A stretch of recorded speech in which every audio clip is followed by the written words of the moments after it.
The M249 got a pretty interesting attachment this season that is time limited, and it's called the Havoc Chainsaw Kit. Now, what this attachment actually does is it increases the fire rate of the M249 to a blazing fast rate, but it prevents you from being able to ADS. Now, you can still zoom in somewhat, but you still only have the initial hip fire reticle that you have when you're using any weapon in the game, but I still wanted to make a build with the chainsaw kit. I think it is pretty interesting as an attachment, and this thing absolutely just shreds people. It's not even funny. So starting with a blank M249 slate here, just looking at the base stats before we put the Havoc chainsaw kit on it, the fire rate on the M249 is 858, and then the rest of these stats don't really change with the new barrel except for the fire rate and some restrictions. So if we put on the Havoc chainsaw kit, as you can see here, there's 88 days, 22 hours, and 34 minutes remaining, so pretty much the entirety of the season. Now, what it does is it gives you an increased fire rate up to 944 RPM, which is crazy fast. It also gives you increased gun movement speed, but you do have some modification restrictions, and as we can see here, you can't actually ADS. Now, you can still zoom in, like physically zoom in to see further or better at longer ranges, but it doesn't actually, even if you put an optic on here, it won't use the optic at all, so optics are kind of a moot point on this build. But yeah, as you can see here, a bunch of conflicting slots, so no foregrip, no rail bipod, no left and right rails here, and you also can't change a ton of other stuff on the weapon, but yeah, it does give you those increased stats, so it is a very interesting attachment to say the least. Now, if we actually look at the recoil pattern on the M249, just to give you guys an idea of how it changes with this Havoc chainsaw kit, as you can see, the base recoil on the M249 is a little bit difficult to control, especially considering how fast it shoots. But when you put this attachment on, you can see it's pretty much straight and you get a little bit of deviation right and left every shot, but overall very, very easy to control. So we're not going to be putting too much focus on reducing the recoil. We're mostly going to go and chase the handling stat on this weapon. So for the muzzle, what I went for was the Whisper Tactical Suppressor because I wanted to squeeze more range out of the weapon, bringing it up to 44 meters in range, at which it does max damage of 20 damage per shot. Now, we do lose some handling on this specific attachment, but I really want to squeeze out as much range as possible. We gain some stability, lose some handling and accuracy, but we're going to make up for the handling for sure. So go ahead and equip the Whisper Tactical Suppressor. Now, for the foregrip, as I said, if you were to equip a foregrip on here, which you can't, you would have to put the handguard, it completely removes the Havoc chainsaw kit.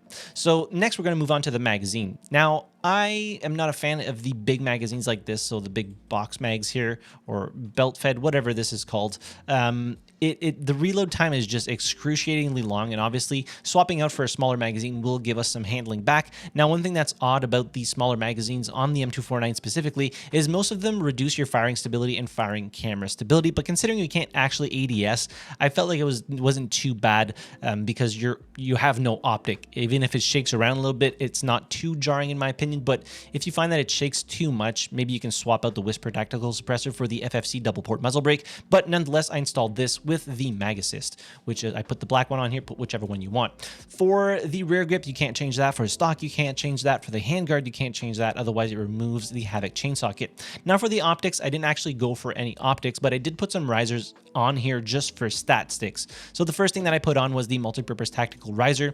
Now, we gain one handling at the cost of one control, but it also gives us the access to a laser slot that we can put on here, which is very nice because I'm using all of the other slots on the rails to put patches. So slap that on. Then for the riser, I put another riser on here, so the MEO microsight riser, to give us extra 2 stability to get that soft cap. Now, even though you can't ADS, if you don't have enough stability, you're still going to be feeling like the lack of stability on the weapon, so I really wanted to hit that soft cap of +8.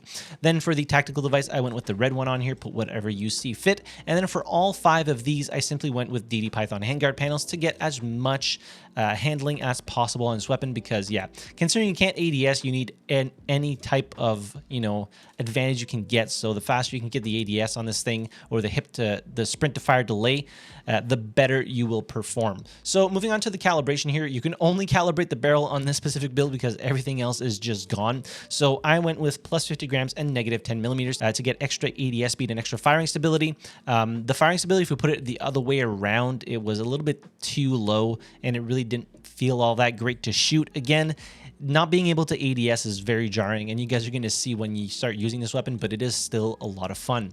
So moving on to the stats of the weapon. So looking at the damage, so you're doing 20 damage across the board for the upper limbs and thorax and stomach, and then 16 to the legs and 38 to the head.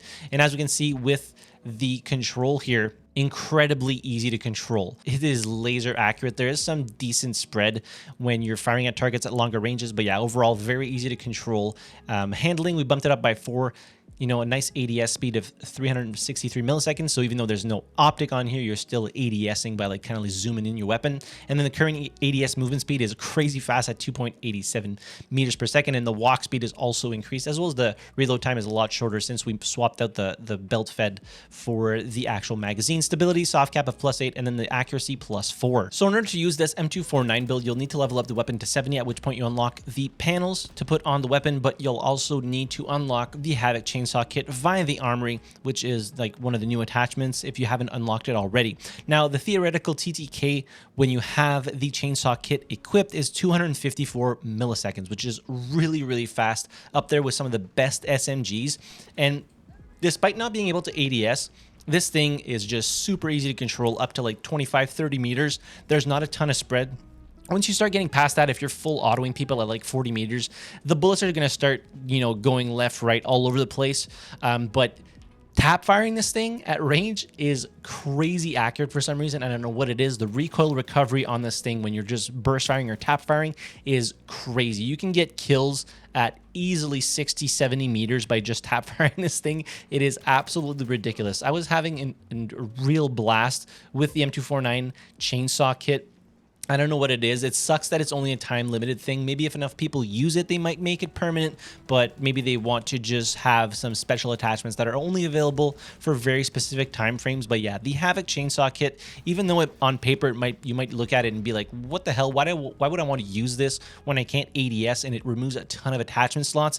It is an absolute blast. Now, unfortunately, I didn't really play on any infantry maps, but if you were to play on an infantry map, this thing would just shred through people. Like, the TTK is so fast, you can catch people off guard. If you have a suppressor on here, in this case, we have strong suppression, you can get some sick flanks off and then just mow people down because it just shoots so freaking fast. Most of the time, they won't have time to react.